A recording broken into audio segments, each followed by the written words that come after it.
Selamat datang di podcast pengembangan diri. Podcast ini merupakan top 5 podcast of the year 2023 versi Spotify Indonesia.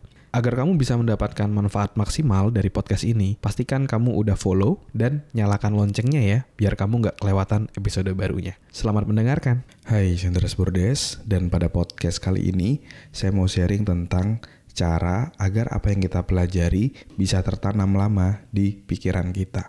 Ini pertanyaan yang masuk dari salah satu peserta online course Total Success ya. Jadi di tanggal 4 Februari lalu saya dan tim habis ngadain webinar Unlimited Success dan luar biasa ya. Yang hadir kurang lebih 700-900 orang kayak gitu hadir. Kita belajar bareng-bareng gimana biar bisa sukses di usia muda. Dan di webinar tersebut saya juga memberikan satu penawaran spesial. Penawaran spesialnya itu bundling berbagai macam online course yang saya punya. Jadi tema bundlingnya adalah Total Success. Di situ ada course-nya namanya The Achiever Masterclass, ada yang Meaningful Productivity, terus ada Public Speaking Mastery, dan juga yang akan terbaru adalah online course Great Career, gimana biar kita punya karir yang bagus. Di penawaran spesial itu animonya juga sangat luar biasa. Thank you buat teman-teman yang udah join, dan ini adalah pertanyaan dari salah satu teman kita yang join di bundling tersebut, yang konsultasi kepada saya tentang gimana biar kalau kita belajar itu bisa tertanam lama di pikiran. Yang saya tangkap adalah kalau dia belajar itu pahamnya cuma di awal-awal aja, habis itu cepat lupanya. Terus aku bilang kalau misalnya bahas di podcast gimana biar bisa lebih detail, dan dia bilang oke, let's go, mari kita bahas di podcast biar teman-teman semua juga bisa belajar terkait hal ini. Gimana caranya agar yang kita pelajari itu bisa nempel di pikiran kita dan menyatu ke dalam diri kita. Gimana caranya? Yuk kita pelajari. Dan ada dua hal yang mau saya sampaikan tentang gimana caranya untuk biar apa yang kita pelajari itu nempel di pikiran kita. Dan ini saya pelajari dulu ketika saya SMA ya. Ketika saya SMA, khususnya adalah ketika udah mulai mau ujian nasional gitu.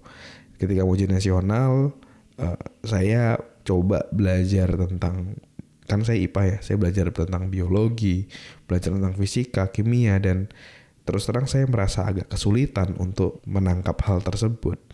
Dan saya saat itu merasa kalau misalnya saya belajar dengan cara hal seperti itu dengan terus-menerus, hasilnya ya sama aja, bakal gitu-gitu aja gitu. Jadi harus ada cara yang berubah. Dan dari situ saya mulai coba cari caranya seperti apa. Saya cari, waktu itu saya di salah satu toko buku di Bontang pernah ketemu bukunya dari Pak Adi W. Gunawan, cara jadi jenius atau apa kayak gitu ya. Terus saya juga satu buku yang mengubah hidup saya masih ingat banget, ini buku ini saya dapetin di Bontang Plaza waktu itu. Ada pameran kayak buku bekas gitu, dan karena saya sangat suka buku, saya akhirnya mulai pilih-pilih buku tersebut gitu.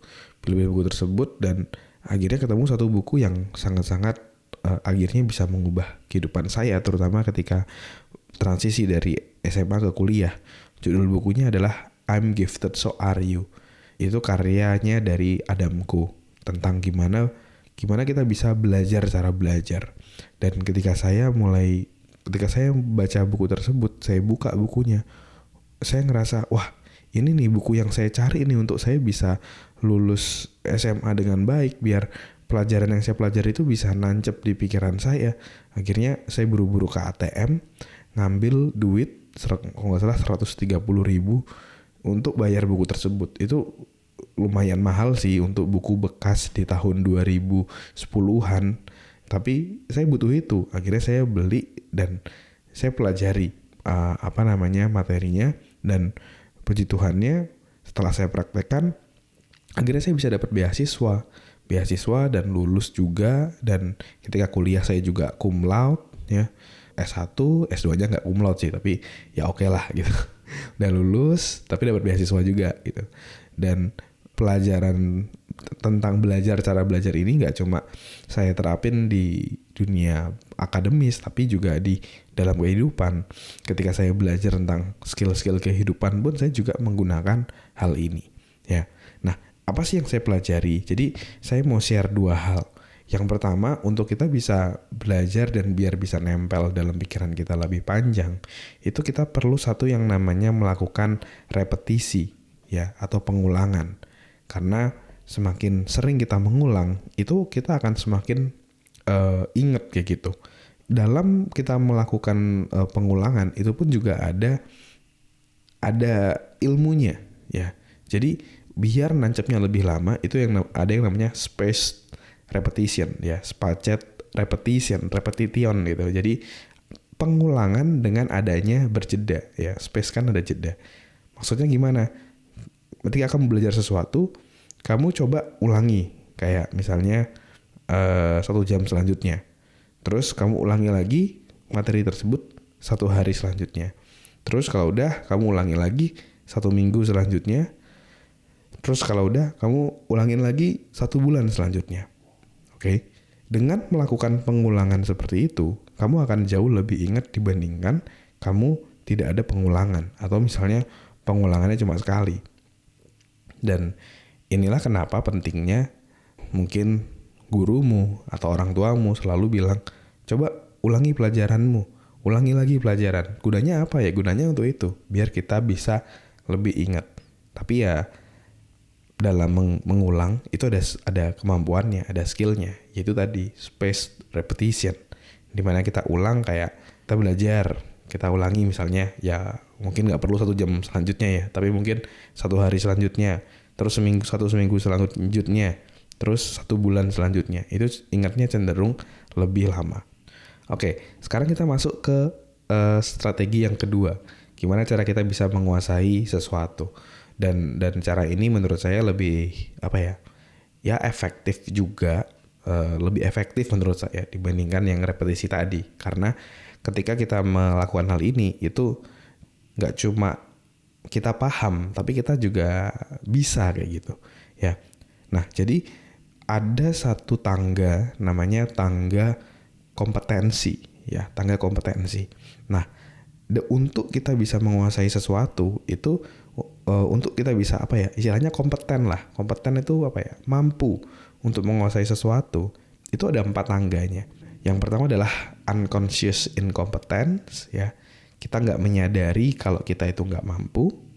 Terus conscious incompetence, kita mulai sadar bahwa kita harus melakukan sesuatu, ya. Kita udah tahu caranya untuk melakukan sesuatu, tapi kita masih incompetence, kita masih belum jago. Level selanjutnya adalah conscious competence, itu adalah kita tahu caranya dan kita bisa melakukan. Conscious, kita menyadari kita mampu dan kita bisa melakukan, tapi masih perlu kita benar-benar sadar, benar-benar aware gitu.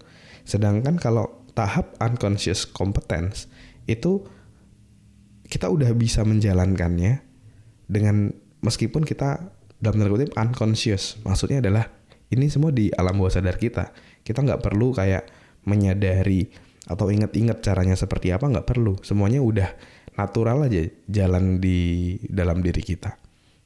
Nah, biar lebih jelas, saya akan coba sharing ataupun menjelaskan dengan sebuah metafora, yaitu adalah metafora menyetir mobil. Katakanlah misalnya kamu baru mau nyetir mobil dan kamu masih belum tahu caranya. Nah, itu kamu masuk di tahap unconscious incompetence. Oke. Terus kalau kamu udah mulai tahu caranya seperti apa, misalnya kamu akhirnya diajarin cara nyetir sama orang tuamu, atau kamu ikut les menyetir kayak gitu, kamu kan mulai tahu nih caranya seperti apa, tapi kamu masih belum bisa melakukannya. Nah, itu kamu masuk tahap conscious incompetence. Oke. Lalu akhirnya kamu mulai berlatih menyetir mobil, akhirnya kamu mulai tahu, ganti gear seperti ini, rem tangan seperti ini, kopling seperti ini, dan lain-lainnya. Kamu mulai bisa, ya, mulai kompeten, tapi kamu masih harus mengingat-ingat apa aja hal-hal yang harus diperhatikan. Nah, itu kamu masuk di tahap conscious competence. tahap selanjutnya adalah unconscious competence, di mana kamu kayak nyetir mobil itu nggak perlu kayak mikir lagi gitu. Kayak udah default aja, jalan aja udah bisa. Kamu bisa ganti gear sendiri, nggak perlu mikir yang gimana-gimana. Bisa pasang rating lah, kopling, semua berjalan begitu aja gitu. Berjalan unconscious aja kayak gitu. Nah itu di tahap yang paling tinggi, yaitu unconscious competence. Kamu mampu melakukan tanpa perlu kamu mengingat-ingat atau menyadari apa yang harus kamu lakukan. Dan saya rasa ini juga berlaku di berbagai macam hal, berlaku di berbagai macam skill kayak gitu. Kayak misalnya di basket pun juga sama. Dulu ya saya juga nggak tahu cara layup itu seperti apa. Akhirnya pelatih basket saya pakai kapur, dikasih gambar lingkaran di lapangan, di mana itu adalah tanda bahwa saya harus, kaki kanannya harus nginjek itu, lalu kaki kirinya nginjek di lingkaran selanjutnya, baru lempar bola kering. Nah itu saya masih belajar conscious incompetence. Lama-lama mulai tahu conscious competence, terus lama-lama makin jago udah unconscious competence. Bahkan ketika layup sekarang, meskipun ditabrak orang gitu, misalnya di foul orang, masih bisa masukin bola gitu. Ada yang mau main basket sama saya by the way? Kalau yang main basket, kamu bisa DM saya di @andreasbordes ya. Siapa tahu ada yang mau main nih di Jakarta, kita bisa main. Oke. Terus apalagi ya contoh ya? Misalnya podcast juga. Podcast juga dulu ketika saya mau misalnya menjelaskan sesuatu atau melakukan storytelling, itu masih kayak inget-inget frameworknya gimana ya cara bercerita ya. Frameworknya gimana ya cara menjelaskan sesuatu ya. Sekarang udah unconscious competence, ya udah jalan aja. Udah ada di pikiran gitu frameworknya seperti apa, dan ketika mau podcast, cara bercerita, cara menjelaskannya udah ada di pikiran gitu. Jadi jalan-jalan aja, nggak perlu kayak dulu yang masih mikirin ini itu kayak gitu. Dan di berbagai macam skill kita itu pasti melalui tahapan-tahapan tersebut. Nah saran saya, biar kamu benar-benar apa yang kamu pelajari itu bisa masuk ke dalam dirimu dalam jangka panjang, maka dari itu diperlukan juga nggak cuma belajar, nggak cuma repetisi, tapi harus benar-benar praktek gitu. Terutama mungkin skill-skill yang mau kamu install ke dalam dirimu gitu ya. Itu ya harus praktek. Mau belajar berenang misalnya, nggak bisa cuma belajar teori berenang, tapi harus kamu praktek. Dengan seperti itu, kemampuan itu akan masuk ke dalam dirimu. Jadi dua hal itu yang bisa kamu lakukan untuk bisa belajar dengan efektif, biar apa yang kamu pelajari bisa masuk ke dalam dirimu dengan dalam jangka waktu jauh lebih panjang. Yang pertama tadi ya, berikan repetisi dengan berjeda. Dan yang kedua adalah kamu mulai praktek sampai akhirnya kamu bisa mengubah tahapanmu dari yang sebelumnya unconscious incompetence menjadi unconscious competence. Kalau kamu mau belajar lebih lanjut, yuk kamu bisa googling juga gitu ya, tentang spaced repetition gitu ya, tentang repetisi dalam belajar. Atau bisa menulis juga kayak Conscious Competence Learning Matrix ya. Di situ kamu juga bisa belajar tentang cara belajar gitu ya. Jadi lebih mantap. Oke. Nah, ini episodenya agak panjang, tapi semoga bisa bermanfaat buat kamu. Thank you buat kamu yang udah mendengarkan episode ini sampai selesai. Semoga bermanfaat. Terima kasih sudah mendengarkan episode podcast pengembangan diri. Kalau kamu merasa mendapatkan manfaat dari podcast ini, kamu bisa share ke temanmu, sahabatmu, saudaramu, gebetanmu, pacarmu, atau siapapun orang terdekatmu, kamu bisa share. Siapa tahu dari episode yang kamu share itu bisa ngebantu dia untuk melewati tantangan yang dihadapinya dalam hidup. Semoga bermanfaat ya. Never stop learning because life never stop teaching.